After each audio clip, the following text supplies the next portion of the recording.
Wabarakatuh. Kami dari kelompok 3 akan mempresentasikan mengenai analisis rasio keuangan. Adapun nama-nama anggota dari kelompok 3, yang pertama ada Komagitas Priantini, yang kedua ada Ninyoman Aryani Ramasanti, yang ketiga ada Chandra Rasa Devi, dan yang keempat ada Yosef Risamara. Adapun pokok-pokok pembahasan yang akan kami bahas pada materi analisis rasio keuangan, yang pertama ada pengertian rasio keuangan, kedua ada bentuk rasio keuangan, yang ketiga adalah perbandingan rasio keuangan, yang keempat ada hubungan antara beberapa rasio keuangan, yang kelima ada keterbatasan rasio keuangan, dan yang keenam adalah kondisi keuangan. Pengertian rasio keuangan. Rasio keuangan adalah kegiatan membandingkan angka-angka yang ada di dalam laporan keuangan, yang dimana dengan membagi angka yang satu dengan angka yang lainnya. Hasil dari rasio keuangan ini digunakan sebagai pengukuran kinerja manajemen dalam mencapai target yang telah ditetapkan sebelumnya. Kemudian, rasio keuangan ini juga dapat digunakan sebagai pengukuran kinerja manajemen dalam mengelola sumber daya yang ada di dalam suatu perusahaan. Di mana dalam praktiknya, analisis rasio keuangan dalam perusahaan itu dibagi menjadi 3. Yang pertama adalah rasio neraca, yang kedua ada rasio laba rugi, dan yang ketiga ada rasio antar laporan. Yang selanjutnya adalah bentuk-bentuk dari rasio keuangan, di mana ada 6 bentuk dari rasio keuangan. Yang pertama adalah rasio likuiditas. Rasio likuiditas adalah rasio yang digunakan untuk mengukur bagaimana kemampuan perusahaan dalam memenuhi kewajiban jangka pendeknya. Ada dua hasil yang ada pada rasio likuiditas. Yang pertama adalah apabila perusahaan dapat memenuhi kewajiban jangka pendeknya, maka perusahaan dikatakan liquid. Dan sebaliknya, apabila perusahaan tidak dapat memenuhi kewajiban jangka pendeknya, maka perusahaan itu dikatakan illiquid. Yang kedua adalah rasio leverage, di mana rasio ini adalah untuk mengukur bagaimana perkembangan dari aktiva yang dibiayai oleh utang. Selanjutnya adalah rasio aktivitas, di mana rasio aktivitas ini adalah rasio yang digunakan untuk mengukur bagaimana perusahaan itu melakukan efektivitas atau efektif dalam mengelola sumber daya yang ada di dalam suatu perusahaan.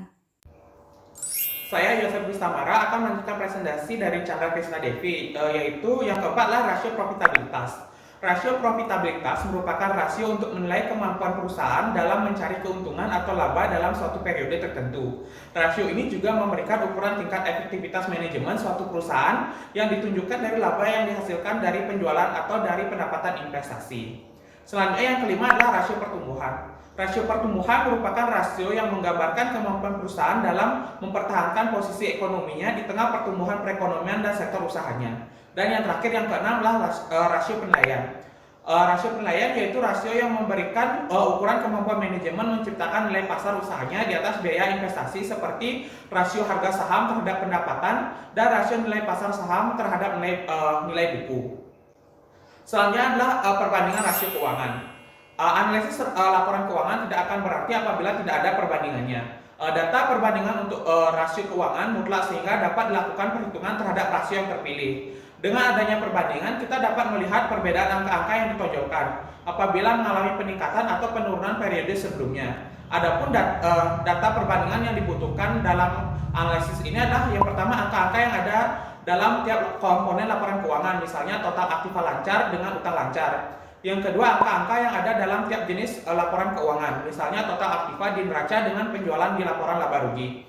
Yang ketiga adalah tahun masing-masing laporan keuangan untuk beberapa periode. Yang keempat, target rasio yang telah dianggarkan dan ditetapkan perusahaan sebagai pedoman pencapaian tujuan. Yang kelima adalah standar industri yang digunakan untuk industri yang sama, misalnya tingkat CAR untuk dunia perbankan atau presentasi laba penjualan tertentu. Dan yang terakhir adalah rasio keuangan pesaing pada usaha sejenis yang terdekat, yang digunakan sebagai bahan acuan untuk menilai rasio keuangan yang diperoleh di samping standar industri yang ada. Angka-angka perbandingan ini dapat diambil dari laporan keuangan yang dibuat atau sumber lainnya. Kemudian untuk target untuk masing-masing rasio sudah ditentukan sebelumnya. Khusus untuk rasio pesaing dapat diperoleh dari laporan keuangan yang dibuat dan sudah dipublikasikan atau dari intelijen pemasaran. Sekian presentasi dari saya, akan lanjutkan oleh rekan saya. Baik, jadi saya Gita Suspriantini akan melanjutkan presentasi dari Yosef. Nah, jadi materi yang selanjutnya itu ada keterbatasan rasio keuangan. Nah, jadi walaupun rasio keuangan memiliki fungsi dan kegunaan yang cukup banyak bagi perusahaan dalam pengambilan keputusan, namun bukan berarti rasio keuangan sudah menjamin 100% kondisi dan posisi keuangan yang sebenarnya. Nah, jadi mengapa dikatakan demikian? Karena rasio-rasio keuangan masih banyak memiliki kelemahan. Nah, jadi Jeffrey Weston menyatakan kelemahan rasio keuangan sebagai berikut. Yang pertama ada data keuangan disusun dari data akuntansi.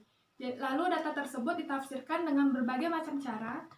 Misalnya masing-masing perusahaan menggunakan metode penyusutan yang berbeda untuk menentukan nilai penyusutan terhadap aktivanya, sehingga menghasilkan nilai penyusutan yang berbeda setiap periode atau penilaian sediaannya yang berbeda.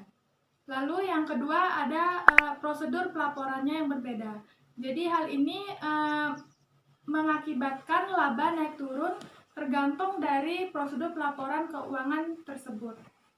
Lalu yang ketiga adanya manipulasi data. Nah, jadi mengapa bisa terjadi manipulasi data ini? Karena pihak penyusun tidak jujur dalam memasukkan angka-angka pelaporan keuangan tersebut. Lalu yang selanjutnya ada perlakuan pengeluaran untuk biaya-biaya antara satu perusahaan dengan perusahaan yang lainnya berbeda. Lalu yang selanjutnya ada penggunaan tahun fiskal yang berbeda. Lalu yang selanjutnya ada pengaruh musiman mengakibatkan rasio komparatif akan ikut berpengaruh. Yang selanjutnya ada kesamaan rasio keuangan yang telah dibuat standar industri belum menjamin perusahaan berjalan normal dan telah dikelola dengan baik. Oleh karena itu, kita harus berhati-hati dalam untuk meminimalisir kesalahan dalam membuat rasio keuangan. Nah, jadi hal-hal yang perlu diperhatikan dalam menganalisis rasio keuangan, yang pertama ada analisis data perhitungan harus dilakukan secara cermat dan akurat. Yang kedua ada kalau terjadi perbedaan sebaiknya direkonsiliasi terlebih dahulu. Lalu yang ketiga, dalam menyimpulkan hasil rasio, keuntungan suatu perusahaan baik buruknya hendaknya dilakukan secara hati-hati. Yang keempat, sebaiknya analisis harus memiliki dan menguasai informasi tentang operasional dan nama perusahaan. Yang selanjutnya, jangan terlalu berpengaruh dengan rasio keuangan yang normal. Lalu yang keenam ada analisis juga harus memiliki indera keenam yang tajam, yaitu untuk melihat hal-hal yang tersembunyi dalam laporan keuangan berdasarkan pengalaman yang sebelumnya. Selanjutnya ada hubungan antara beberapa rasio. Nah, jadi rasio keuangan memiliki hubungan tersendiri antar rasio. Nah, jadi sebagai contoh hubungan antar berbagai rasio keuangan, yaitu yang pertama ada hubungan antara rentabilitas ekonomi dengan rentabilitas modal sendiri. Yang kedua ada hubungan antara rasio utang dengan rentabilitas modal sendiri. Nah, jadi hubungan antar rentabilitas ekonomi dengan rentabilitas modal sendiri bersifat positif. Jadi semakin besar rentabilitas ekonomi akan semakin besar pula rentabilitas modal sendiri. Materi selanjutnya akan dilanjutkan oleh teman saya. Baik, saya Santi. Di sini saya akan melanjutkan presentasi dari Gita, kondisi keuangan. Untuk memudahkan kita dalam memahami suatu laporan keuangan, secara cepat kita dapat melihat ringkasan laporan keuangan tersebut. Caranya dengan memasuki angka-angka yang ada dalam laporan keuangan ke dalam presentase tersebut. Lalu, menurut James Ongill, kondisi keuangan yang harus diperhatikan adalah 1. Kondisi neraca yang sudah dimasukkan dalam persentase. 2. Kondisi perusahaan dapat dilihat dari komposisi aktiva, utang dan modal suatu perusahaan dikaitkan dalam kondisi yang aman. Perusahaan tersebut harus menunjukkan 1. Tingkatan pengambilan yang rendah, 2. Dasar modal yang besar, 3. Pertumbuhan yang lambat, 4. Utang dan aktiva yang pendek sedikit. Lalu ketiga, kondisi perusahaan yang berisiko. Sementara itu, agar suatu perusahaan dikatakan dalam kondisi tidak aman, yang pertama, tingkatan pencairan aktiva yang tinggi, aktiva sulit dicairkan nilainya. Kedua, tingkatan aktiva jangka panjang. Yang ketiga, dana dan luar lebih dari 50% bisnis. Yang lalu selanjutnya dasar modal kecil, selanjutnya pertumbuhan yang tinggi, lalu pendapatan sangat fluktuatif. Nah, sebagai catatan tersebut, rasio tersebut di atas tergantung dalam jenis usaha atau bidang usaha masing-masing.